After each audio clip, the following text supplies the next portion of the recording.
Salut à toutes et tous, bienvenue sur webgirondin.com pour les tops et les flops de ce Bordeaux-Nice. Match nul un partout, c'est la mauvaise opération pour les Girondins de Bordeaux qui devaient gagner pour se replacer dans la course aux places européennes puisque rien n'était joué. Il restait 12 matchs avant cette rencontre face à Nice. Il en reste maintenant plus que 11. Bordeaux n'a pris qu'un point. Il faudra absolument gagner la prochaine rencontre face à Saint-Étienne pour continuer à espérer se qualifier pour l'Europe. On va regarder ensemble la composition d'équipe des Girondins de Bordeaux qui a été mise en place par Paulo Sousa et nous ferons les tops et les flops. Alors la composition d'équipe, on a Costil dans les buts, Sabali latéral gauche, Enoch Kouateng latéral droit, Pablo Koscielny en défense centrale. Au milieu du terrain, nous avons un milieu à 3 puisque Bordeaux évolue en 4-3-3 cette fois-ci. Un milieu à 3 composé de Otavio qui a joué en sentinelle devant la défense avec Pardo et Basic sur les deux côtés qui jouaient un peu plus haut.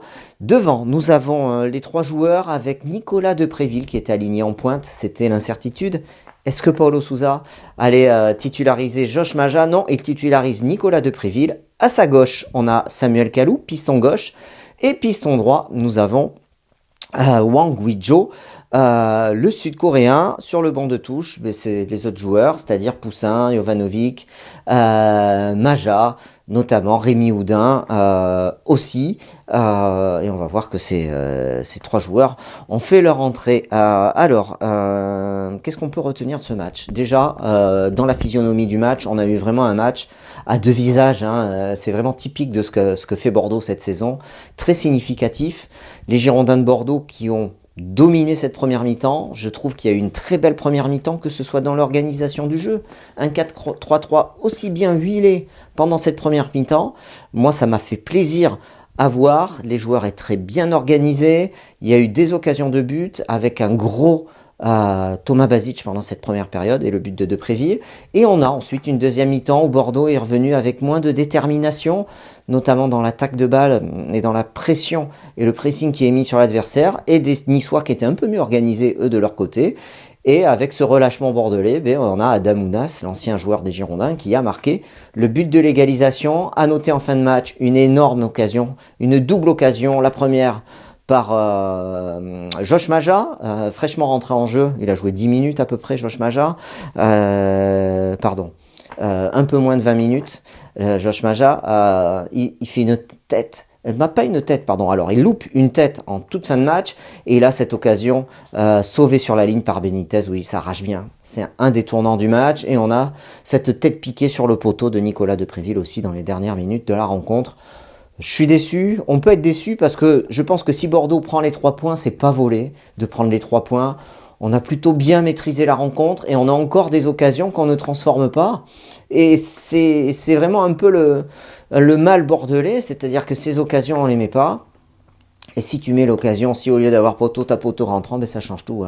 Voilà, mais malheureusement, il n'y a pas de réussite pour Bordeaux, malgré les tentatives de Paulo Sousa de trouver des solutions tactiques et d'organisation. Et il en cherche des solutions et il en trouve, parce que Bordeaux a bien joué en première mi-temps, et même en fin de deuxième mi-temps, avec tous ces coachings, on a vu que les joueurs sont allés chercher la victoire, mais malheureusement ça n'a pas souri. On a été un peu maladroit devant le but et Nice a eu de la réussite et un très bon gardien, et on a vu des joueurs qui montent en puissance, et ça on va le voir ensemble, même s'il y a des déceptions bien entendu sur cette rencontre. Alors Benoît Costil, c'est un bon match de Benoît Costil, encore un bon match du capitaine des Girondins. 42e, une parade face à Claude Maurice. 69e, un arrêt, une parade sur une frappe d'Ounas. Il n'a pas été énormément sollicité, mais ce qu'il a fait, l'a bien fait. Sur le but, il ne peut pas grand-chose. C'est un centre, ça va très vite, et il est masqué. En plus, ce geste acrobatique d'Adam Ounas est plutôt bien réalisé. Youssouf Sabaly, je le mets dans les flops. Pourquoi? Parce qu'encore, nous prenons encore un but qui vient d'un centre de son côté. Il est loin. Alors, je ne sais pas sur l'action qui amène le but d'Ounas, si c'est Kalou qui ne revient pas assez, si c'est le milieu qui ne vient pas l'aider. Mais en tout cas, il est très très loin et mal placé, aspiré dans sa défense. Youssouf Sabaly, et je n'ai plus le nom du joueur niçois qui est seul pour centrer à Adam Ounas, pour faire ce centre, mais Sabaly, il a 4 mètres, quoi. Donc c'est pas normal. Des largesses défensives encore. Il a fait un excellent centre en première période. Malheureusement, il n'y avait pas d'attaquant à la réception de ce centre. Voilà, donc je suis assez déçu, même si offensivement, il apporte beaucoup plus que Enoch Kouateng. Là, on ne peut pas avoir à chaque rencontre un centre qui vient de la droite avec des largesses défensives. C'est plus possible. Voilà, donc c'est pour ça que je le mets dans les flops. Pablo, blessé, sorti à la 27e minute. Avant ça, il avait été bon. Remplacé par Jovanovic, je trouve qu'il a fait une bonne rentrée. Il n'y a rien à dire. Match sérieux de Jova. Koscielny, très bon défensivement. Laurent Koscielny a fait un meilleur match que lors des dernières sorties bordelaises. Voilà, je trouve qu'il a rehaussé son niveau et a vraiment été très bon, que ce soit dans l'attaque du ballon, dans la conservation et dans l'organisation du jeu depuis la défense. On n'a pas du tout vu Kasper Dolberg. Enoch Kouateng a fait un match sérieux. Par contre, c'est vrai qu'offensivement, il n'y a pas beaucoup d'apports. Il essaye, mais c'est pas son point fort. Il faut qu'il progresse là-dessus pour amener un peu plus de vivacité au jeu bordelais. Voilà, donc match moyen au final pour Enoch Kouateng. Otavio, j'ai énormément apprécié le match d'Otavio, qui était plus en sentinelle que d'habitude. Il a ratissé un nombre de ballons incroyable au milieu du terrain. Moi, j'ai trouvé énorme. Récupération de ballon, il faudra regarder les stats, mais en tout cas visuellement, en regardant le match, je trouvais qu'il avait fait un gros match, Otavio. En deuxième mi-temps, un peu baissé de rythme, mais il a toujours été présent. Voilà, donc c'est plutôt un plus pour Otavio que je mets petit top. Pardo, il a un caviar de Basic en première période. Basic, il lui met un ballon à retrait, il a quoi, 18-19 mètres. Je ne sais pas s'il est dans la surface et il loupe sa frappe. Alors il cadre, certes, mais c'est sur le gardien, c'est dommage. Remplacé à la 64e par Rémi Houdin. Un peu déçu de Pardo, des pertes de balles. Attention, il doit gagner en volume de jeu. C'est sa première titularisation. On attend plus quand même, que ce soit dans la qualité d'utilisation du ballon et même en termes pour gratter des ballons défensifs. Thomas Basic, un grand top pour Thomas Basic, notamment pour sa première période où il a été énorme. On n'a vu que lui sur le terrain. Sur le but, vous reverrez, alors je ne sais pas si vous avez vu le but de Depréville, mais vous reverrez ce but, il fait une percée de 20 mètres Basic chez lui qui arrache le ballon, et il résiste à 4 défenseurs, 4 adversaires, pour ensuite la transmettre proprement à Nicolas Depréville dans l'espace. Magnifique Thomas Basic, il a servi un caviar à Pardo, il en met un autre excellent, je crois à Kalou à la 48e. Vraiment du gros Basic, il s'est un peu éteint en deuxième période, mais il a quand même donné de très belles balles en jeu long.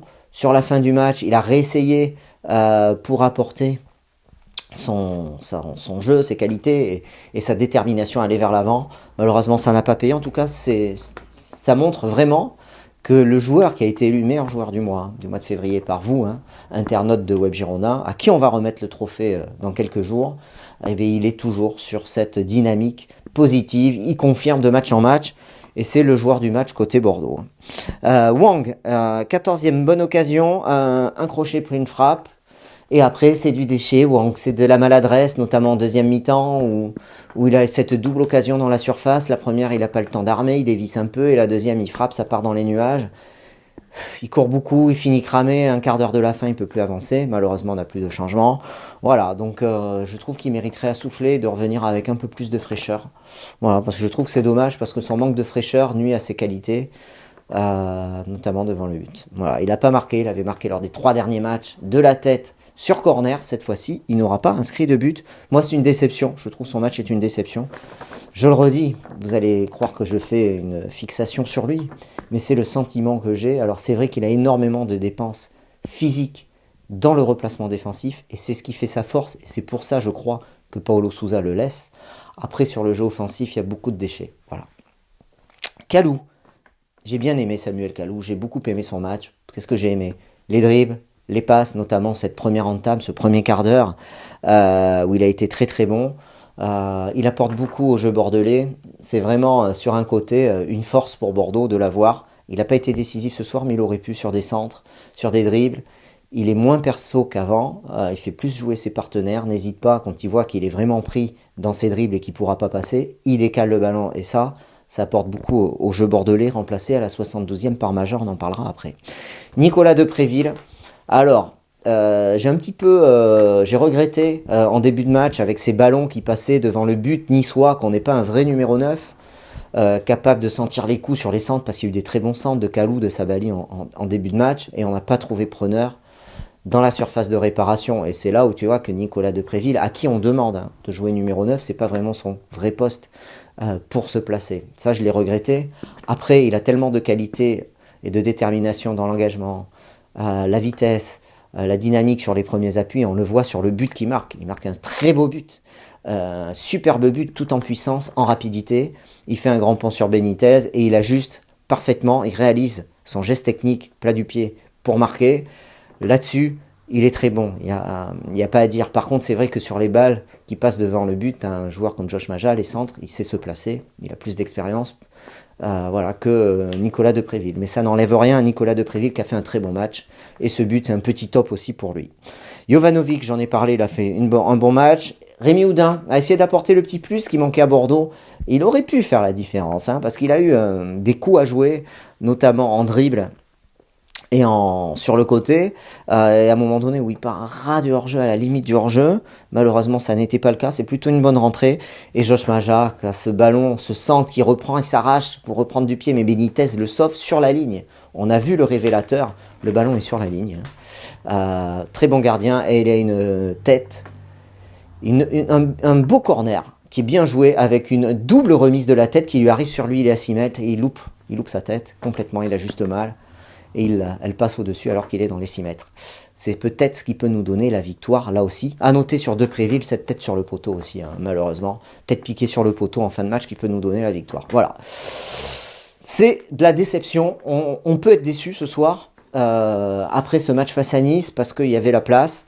Voilà, prochain match, c'est dimanche prochain, c'est à 15h, c'est face à Saint-Etienne, si je dis pas de bêtises, j'ai pas vérifié, vous me corrigerez si je me trompe. En attendant, joueur par joueur, à lire sur Web Girondin. Le talk, demain, demain soir, lundi soir, à 19h30, avec les chroniqueurs et peut-être un invité, on est en train de voir, pour avoir un invité, un ancien joueur. Et puis surtout, si vous voulez faire le facecam, on a lancé ça lors du dernier match face au PSG sur Web Girondin. Le facecam, c'est quoi? Il y a 2 supporters qui se sont prêtés au jeu. Vous filmez en facecam, voilà, et vous nous envoyez la vidéo. C'est noté comment il faut faire sur le site, soit par WeTransfer, soit un numéro de téléphone par WhatsApp. Et nous, on met vos réactions sur Web Girondin. C'est pour vous donner la parole à vous, supporters, parce que sans les supporters, le club ne serait rien. Voilà, il faut pas l'oublier. Allez, salut et à bientôt.